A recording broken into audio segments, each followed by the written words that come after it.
ধারণা করে কথা বলা নিষেধ ইসলামে। ওয়া ইন্না যান্না লা ইউগনি মিনাল হাক্কি শাইআ।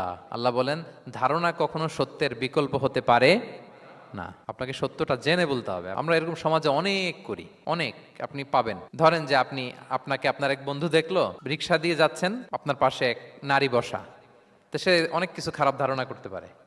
এরকম হয় না সমাজে? তো এমন হতে পারে যে আপনি আপনার ছোট বোনকে নিয়ে বেরিয়েছেন, হতে পারে না? কিন্তু আপনি তো একটা ধারণা করে ফেললেন অন্য কিছু। বা আপনার ভাগ্নিকে নিয়ে বের হয়েছেন, আপনার আপন খালাকে নিয়ে বেরিয়েছেন কোনো কাজে, ডাক্তারের কাছে বা কিছু একটা হতে পারে। কিন্তু তাকে দেখেই আমি এদিক সেদিক বলতে আরম্ভ করলাম যে ওকে তো দেখছি এরকম এরকম এরকম। আছে না নাই? আমাদের সমাজে আমি দেখেছি যে কারো যদি ঠোঁট কালো হয় তো মানুষ ধারণা করে নেয় লোকটা মনে হয় সিগারেট খায়। কিন্তু সিগারেট সেবন করা ছাড়াও কারো ঠোঁট কালো হতে পারে কি পারে না বলেন?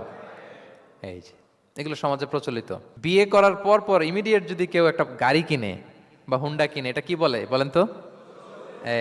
এই বোধহয় শ্বশুর বাড়ি থেকে যৌতুক নিয়ে আসছে। দেখছেন? এরকম ভুরি ভুরি আপনি সমাজে পাবেন। আন্দাজে ধারণার উপরে আমরা অনেক কথা বলে ফেলি, কিন্তু নিশ্চিত না হয়ে আপনি কোনো কমেন্টসে যেতে পারবেন না। এটা একেবারে নিষেধ।